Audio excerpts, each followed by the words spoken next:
Good morning. और आज हम शुरू करें चेंज इन बजट लाइन कि बजट लाइन के अंदर चेंजेस कैसे बनते हैं या बजट रेखा में बदलाव कैसे होते हैं। तो मेनली जब हम पढ़ते हैं कि बजट रेखा में बदलाव की बात करते हैं तो बजट रेखा में बदलाव दो ही रीजन की वजह से होती है या दो ही फैक्टर की वजह से बजट रेखा में बदलाव हो सकता है या बजट लाइन में चेंज बन सकते हैं। पहला फैक्टर होता है हमारा प्राइस फैक्टर और दूसरा फैक्टर जो हमारा होता है वो होता है इनकम फैक्टर। कैसे देखो, सबसे पहले मैं बात करती हूँ इनकम फैक्टर से। और इनकम को हम बजट के रूप में एम के रूप में शो करते हैं और प्राइस को हम पी के रूप में शो करते हैं। ये हम पढ़ चुके हैं ऑलरेडी और हमने इसकी जो स्टेटमेंट कंप्लीट करी थी उसमें भी हमने ये बता दिया था कि एम जो होता है वो बजट या इनकम को शो करता है।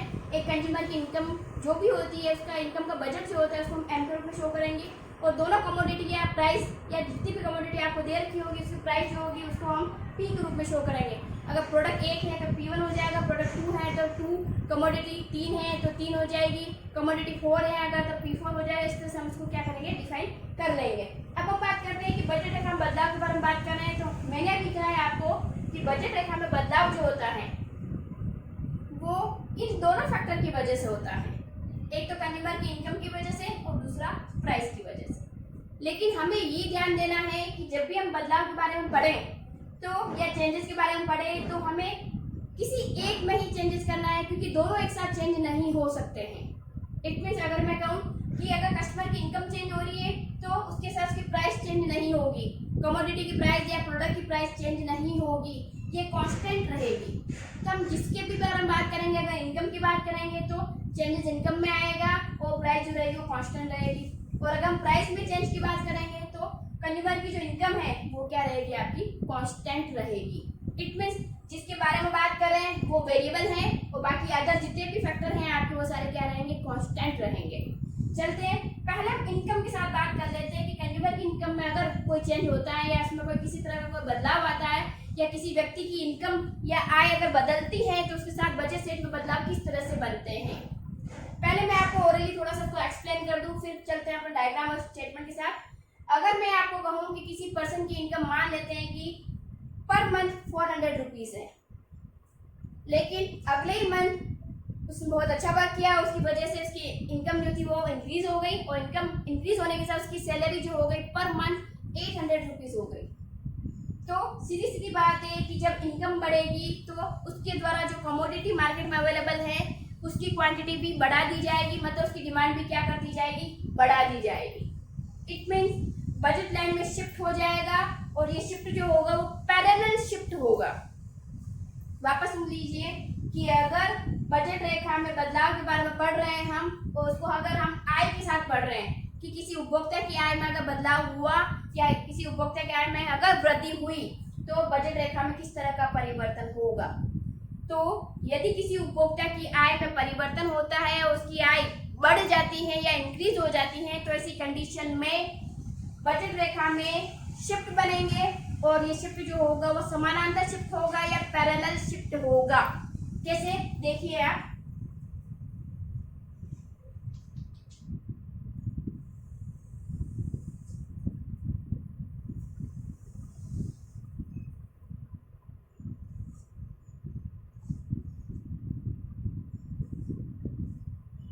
ये कमोडिटी 1 और यहाँ पर लिख लेते हैं कमोडिटी 2।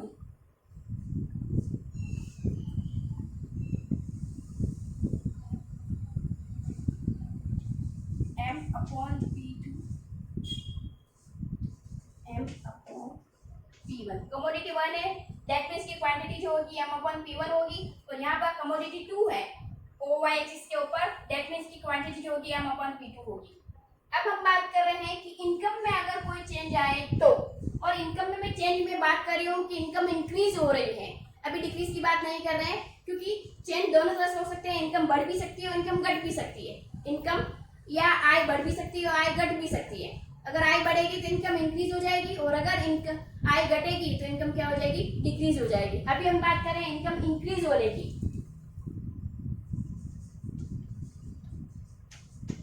आय में वृद्धि,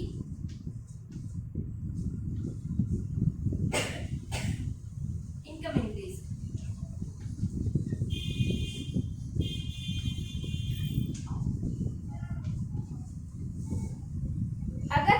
इनकम अगर इंक्रीज हो जाती है तो स्टेटमेंट देखो कैसे चेंज होगी।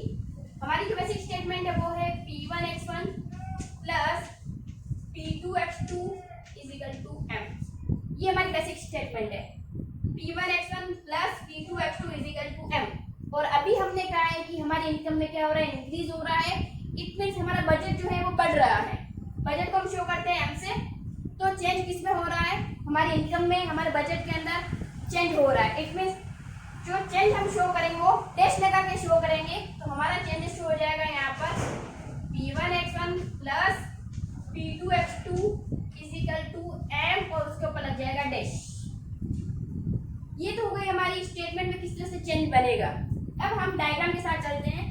तो जब इनकम में इंक्रीजमेंट होता है तो क्वांटिटी भी क्या हो जाएगी, इंक्रीज हो जाएगी और इक्वली इंक्रीज होगी। कमोडिटी 1 की जितनी इंक्रीज होगी उतनी ही इंक्रीज कितनी होगी, कमोडिटी 2 के साथ भी बनेगी। तो उसको मेजरमेंट करके फिर आप डिनोट करिएगा, यहाँ से मेजर करके जितना इधर आप बढ़ाओगे उतना ही एग्जैक्टली आपको उधर भी बढ़ाना है। और इन दोनों को क्या कर दोगे आप, मिला ज्वाइन कर लो इनको।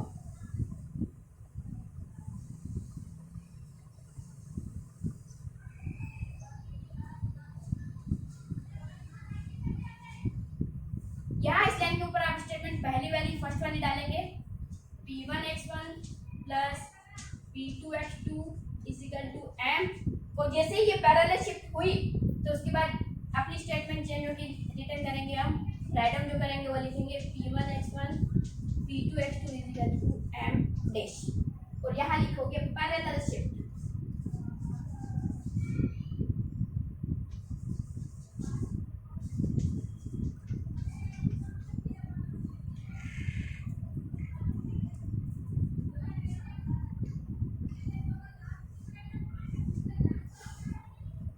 तो ये थी हमारी पहली कंडीशन कि पैरेलल शिफ्ट होके क्वांटिटी क्या हो जाएगी, इंक्रीज हो जाएगी। तो हम यहाँ लिखेंगे M डैश P1, क्योंकि P1 कांस्टेंट है, केवल M में चेंज किया है हमने।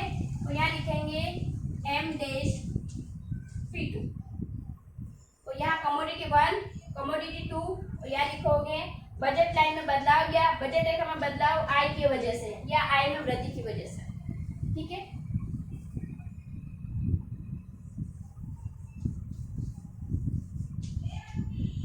आय में वृद्धि से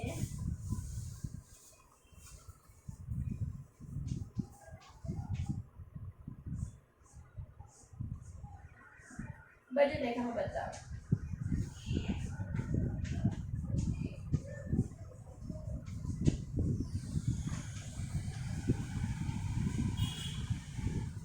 तो इसको हमने यहाँ ड्रॉ कर दिया है। एक बार आप वापस देख लें, इसको अच्छे से समझ लें, क्योंकि ये बहुत इंपॉर्टेंट क्वेश्चन है जो आपके एग्जाम में बार बार पूछा जाता है। हम बात कर रहे हैं बजट रेखा में बदलाव के बारे में या चेंजेस इन बजट लाइन के बारे में बात कर रहे हैं कि बजट रेखा में बदलाव किस तरह से होते हैं या बजट लाइन के अंदर जो भी चेंजेस बनते हैं वो किस वजह से बनते हैं। दो ही फैक्टर है जिनकी वजह से चेंज बनता है, पहला प्राइस की वजह से और दूसरा इनकम की वजह से। लेकिन हमें ये याद रखना है कि जब भी किसी फैक्टर में चेंज होगा तो दूसरा फैक्टर या अदर फैक्टर जो होंगे वो क्या रहेंगे, कांस्टेंट रहेंगे। तो हम इनकम के बारे में बात कर रहे हैं तो इनकम में हम चेंज करेंगे, वो प्राइस को क्या रहेंगे, कांस्टेंट रखेंगे। इनकम की हमने बात करी और इनकम को हम क्या कर रहे हैं, बढ़ा रहे हैं। मैंने लिखा है इनकम इंक्रीज या आय में हम क्या कर रहे हैं, वृद्धि कर रहे हैं। तो कंज्यूमर जो भी है, कस्टमर जो भी है, उसकी इनकम में हम वृद्धि कर रहे हैं, उसकी आय में क्या कर रहे हैं, बढ़ोतरी कर रहे हैं। तो जैसे इनकम इंक्रीज होगी तो दोनों की क्वांटिटी बराबर बराबर इक्वली क्या हो जाएगी, बढ़ जाएगी। तो हमने जितनी इधर बढ़ाई उतनी इस तरह से मेजर करके इधर पे बढ़ा दी और नई जो बजट लाइन थी हमारी वो हमने ड्रॉ कर दी। तो नई बजट लाइन हमने देखा है पैरेलल शिफ्ट हुई है, तो हमने लिखा है पैरेलल शिफ्ट हुई और बाहर की ओर गई, मतलब इंक्रीज हुई है। तो दोनों की क्वांटिटी में क्या हो जाएगा, इंक्रीज हो जाएगा। तो पहली स्टेटमेंट थी हमारी P1x1 P2x2 is equal to M और इंक्रीजमेंट की बात बनेगी P1x1 plus P2x2 is equal to M dash. M dash का मतलब होता है कि हमारा बजट या इनकम में क्या हुआ, चेंज हुआ। वो चेंज किस तरह से हुआ, आय में वृद्धि के साथ हुआ। और जैसे वृद्धि होती है तो पैरेलल शिफ्ट होता है, आउटवर्ड्स चला जाता है, उसको लिखते हैं आउटवर्ड्स।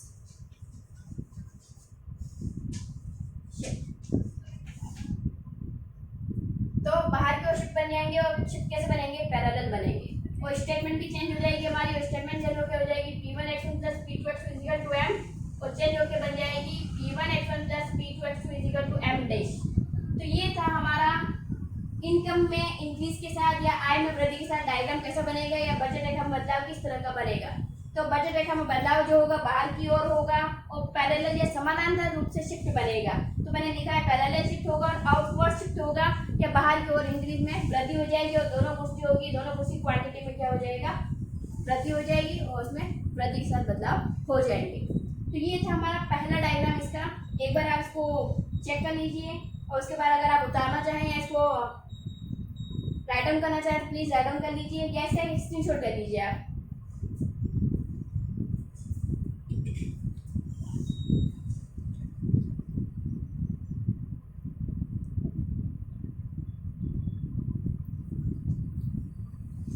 चलिए अब हम बात करते हैं इनकम में इंक्रीज हो गया है। अब हम बात कर लेते हैं इनकम में डिक्रीज होता है तो उसकी वजह से बजट लाइन में किस तरह का चेंज आएगा, किस तरह से बदलाव आएगा, उसके बारे में पढ़ लेते हैं।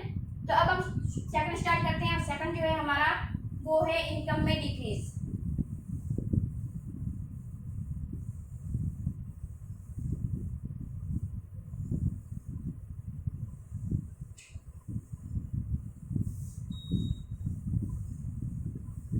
सेकंड की बात कर रहे हैं हम और सेकंड है हमारा decrease in income.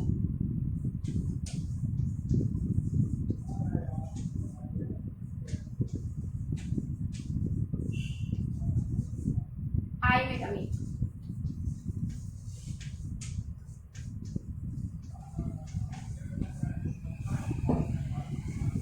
M change होकर क्या हो जाएगा, एम डैश हो जाएगा। शुरू करते हैं डायग्राम।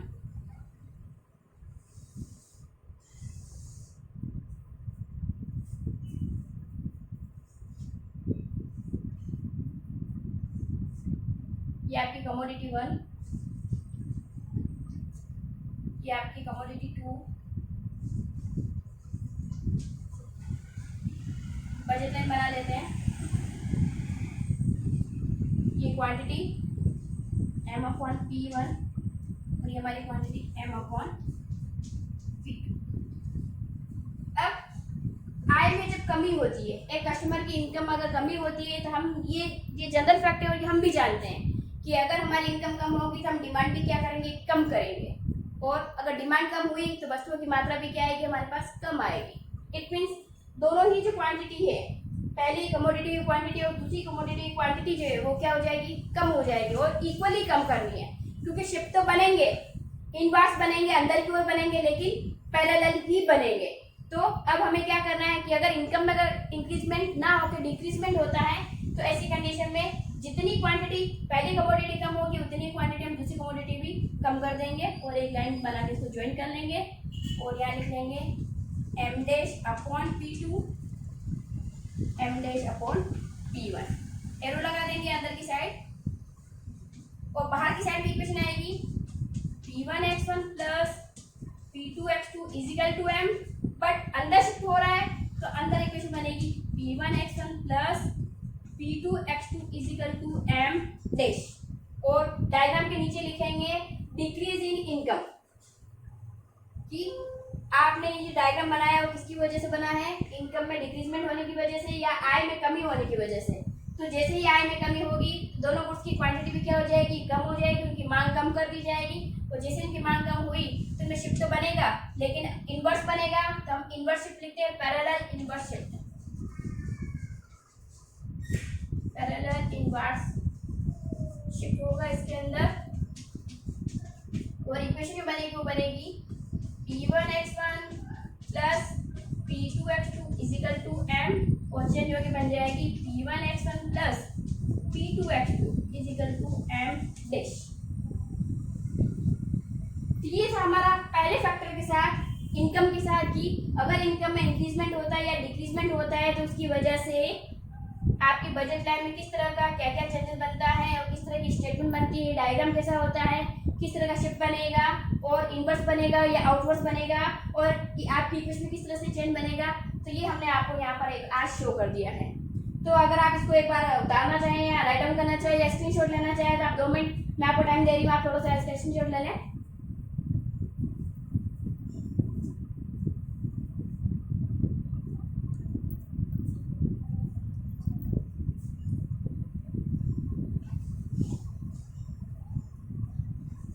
चलिए तो ये था हमारा डिक्रीज इन इनकम। अब हम बात करते हैं इनकम से शिफ्ट होकर प्राइस के ऊपर चलते हैं और अब बात करते हैं प्राइस में चेंज किस प्रकार से बनेगा।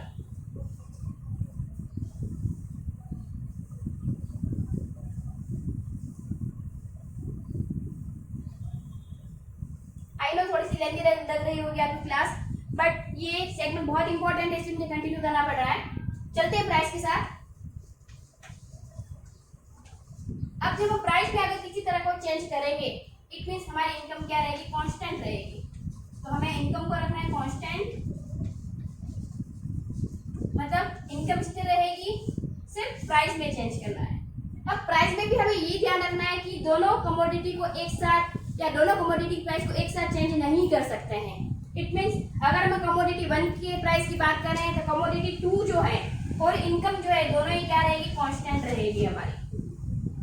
अगर हम कमोडिटी 1 की प्राइस की बात कर रहे हैं, इट मींस हमें ये ध्यान रखना पड़ेगा कि कस्टमर की इनकम और कमोडिटी 2 की जो प्राइस है, कमोडिटी 2 की जो प्राइस है वो दोनों ही कांस्टेंट रहेगी, उसमें कोई चेंज नहीं आएगा। There is no change in price of commodity 2 and customers income. इन दोनों में किसी तरह का कोई चेंज नहीं बनेगा और ये क्या रहेंगे, कांस्टेंट रहेंगे, स्थिर बने रहेंगे। देखिए डायग्राम कैसा बनेगा इसका।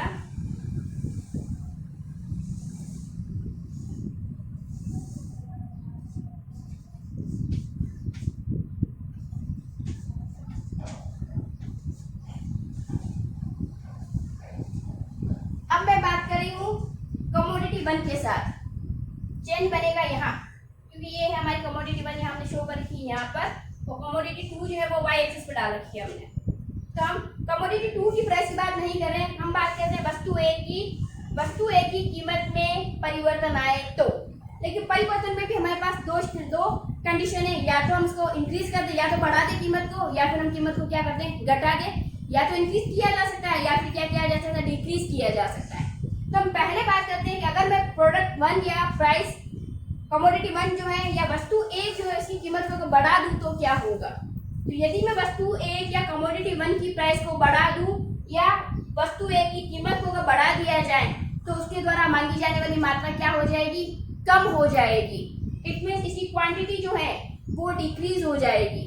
और अगर इसकी क्वांटिटी डिक्रीज हो जाएगी तो कमोडिटी 2 के साथ क्या होगा। तो कमोडिटी 2 हमने पहले ही पढ़ा है कि ये क्या रहेगी, इसकी प्राइस कांस्टेंट रहेगी। इट मींस इसकी क्वांटिटी भी क्या रहेगी, कांस्टेंट रहेगी, क्योंकि इसकी प्राइस में किसी तरह का हमने कोई बदलाव नहीं किया है। बदलाव जो भी हुआ है कमोडिटी 1 के साथ हुआ है, तो हमें क्या करना है, कमोडिटी 1 के साथ इसको क्या करना है, चेंज करना है और उसको शो करना है। तो देखो कैसे शो होगा। अगर पहले प्रोडक्ट की प्राइस कम हो जाती है, पहली कमोडिटी प्राइस अगर इंक्रीज हो जाती है तो उसकी क्वांटिटी डिक्रीज हो जाएगी और डिक्रीज होकर इस तरह से हम इसको शो कर देंगे।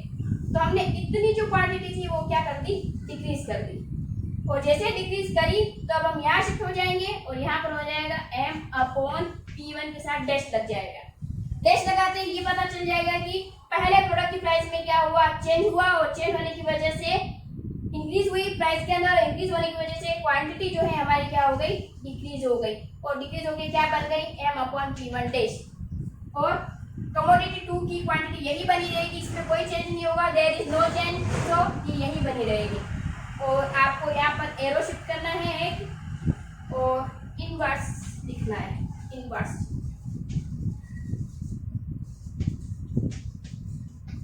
और इक्वेशन बनेगी इसकी P1x1 plus P2x2 is equal to m। Change कर रहे हैं P1 में, तो ये P1 dash x1 P2x2 is equal to m, बाकी सारा कांस्टेंट, केवल P1 में चेंज बनेगा अपना। अब बात करते हैं, इक्वेशन यहाँ पर लिखनी है हमें, तो यहाँ पे भी हम लिखेंगे P1x1 P2x2 is equal to m, लेकिन अंदर जो आएगी वो आएगी P1x1 dash plus P2x2 is equal to m। तो ये था हमारा पहली कमोडिटी की प्राइस में अगर इंक्रीजमेंट हो जाए तो बजट लाइन में शिफ्ट बनेगा और इनवर्स शिफ्ट बनेगा, ये अंदर की ओर क्या हो जाएगी, शिफ्ट हो जाएगी। लेकिन वस्तु 2 या कमोडिटी 2 की क्वांटिटी में कोई चेंज नहीं आएगा और income as it is constant बनी रहेगी। तो ये था हमारा प्राइस में चेंज, जिसमें हमने पहला पढ़ा है कि प्राइस में अगर इंक्रीजमेंट हो जाए तो क्या होगा। 2 मिनट आप इसको अगर स्क्रीनशॉट लेना चाहे तो ले लीजिए।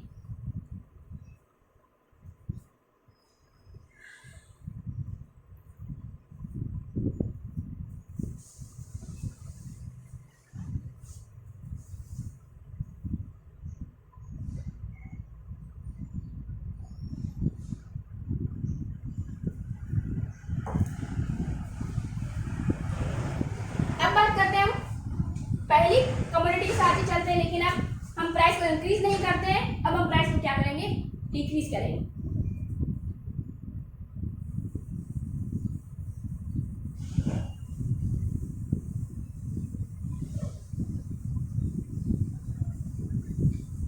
ऑल कंडीशन सेम जैसी पहली थी वैसी, बस हमने क्या किया है, कमोडिटी 1 की प्राइस को इंक्रीज नहीं किया है। अब हम क्या कर रहे हैं, डिक्रीज कर रहे हैं। कमोडिटी 2 की प्राइस कांस्टेंट है, कस्टमर की इनकम कांस्टेंट है, सब कुछ कांस्टेंट है। हम सिर्फ प्राइस चेंज कर रहे हैं, वो भी कमोडिटी 1 की, और कमोडिटी 1 की प्राइस को भी इंक्रीज नहीं कर रहे हैं, सिर्फ डिक्रीज कर रहे हैं। देखो कैसे,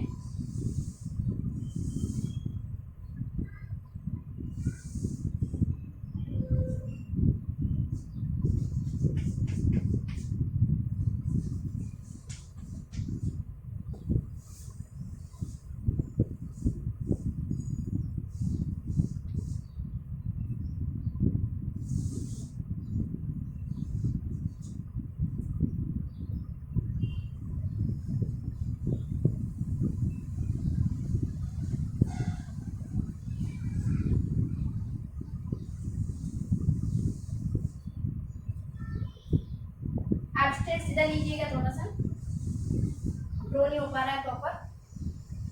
अब इसके से सीधा स्ट्रेट लाइन बना दीजिएगा।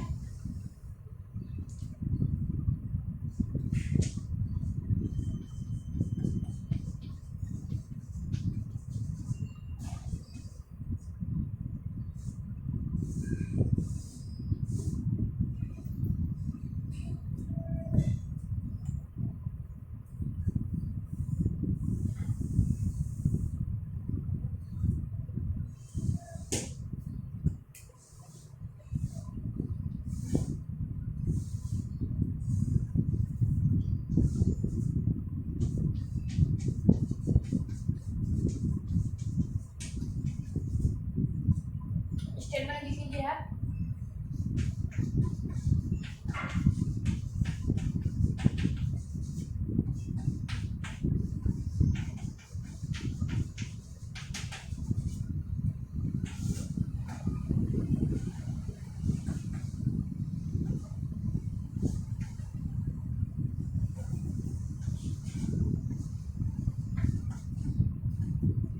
डायग्राम में बना दिया है, आउटपुट लिख लीजिए।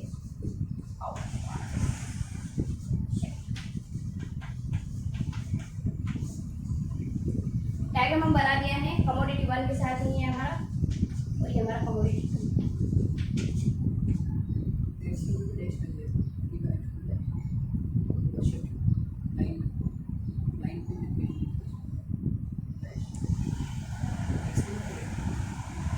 अब देखते हैं क्या क्या है। हमने प्राइस में हमने लिखा है कि अब प्राइस में क्या करना है, डिक्रीज करना है, तो हमने प्राइस डिक्रीज करी। जैसे ही किसी प्रोडक्ट की प्राइस डिक्रीज होती है या किसी वस्तु की कीमत कम हो जाती है, तो हम उस वस्तु की मात्रा क्या करते हैं, बहुत अधिक खरीद लेते हैं। तो हमने क्या किया, पहले क्वांटिटी यहीं तक थी कमोडिटी 1 की, तो वस्तु 1 की मात्रा को बढ़ा के क्या कर दिया, यहाँ तक ले आए। क्यों, क्योंकि उसकी प्राइस क्या हुई थी, कम हुई थी। तो जैसे ही किसी वस्तु की कीमत कम हो जाती है या उसकी प्राइस ड्रॉप हो जाती है या डिक्रीज हो जाती है, तो उसकी क्वांटिटी क्या हो जाएगी, इंक्रीज हो जाएगी। तो हमने भी क्या किया है, प्रोडक्ट 1 की या कमोडिटी 1 की जो भी प्राइस क्वांटिटी थी उसको हमने इंक्रीज करके हमने यहाँ ले आए। लेकिन हमने ये कहा था कि प्रोडक्ट 2 में कोई चेंज नहीं बनेगा, तो देयर इज नो चेंज, और इनकम में कांस्टेंट रहेगी। तो यहाँ पे भी इनकम हमारी कांस्टेंट बनी हुई है। तो शिफ्ट होगा बाहर की ओर, तो उसको हम लिखेंगे आउटवर्ड शिफ्ट, या बाहर शिफ्ट भी लिख सकते हो आप हिंदी के अंदर। और शिफ्ट बनेगा प्राइस की वजह से, वो भी प्राइस P1 की वजह से बनेगा। तो हमने इक्वेशन जो डेरिवेशन थी, जो ओरिजिनल डेरिवेशन थी हमारी, वो यहाँ रख रखी स्टेटमेंट, और उसमें चेंज जो बना वो यहाँ बना P1 डैश। x1 के ऊपर भी लगाना चाहो लगा सकते हो आप। तो P1 डैश, x1 में अगर कोई चेंज नहीं कर रहे हैं, उसकी वजह से चेंज हो रहा है, इसका शो करेगा ये। तो P1 dash x1 dash plus P2 x1 equal to m, तो ये बन जाएगी हमारी इसकी नेक्स्ट स्टेटमेंट। तो ये था हमारा प्रोडक्ट 1 के साथ या कमोडिटी 1 के साथ प्राइस में अगर कोई चेंज होता है तो किस तरह से चेंज बनता है, किस तरह से इसमें बदलाव होंगे, तो उसके बारे में था। तो ये बताता है कि यदि किसी वस्तु ए की कीमत में कमी कर दी जाए तो उसकी मांग मात्रा क्या हो जाएगी, बढ़ जाएगी और इस तरह से ये बढ़ के शो हो जाएगी। आप इसको अगर स्क्रीनशॉट लेना चाहें तो ले लीजिए।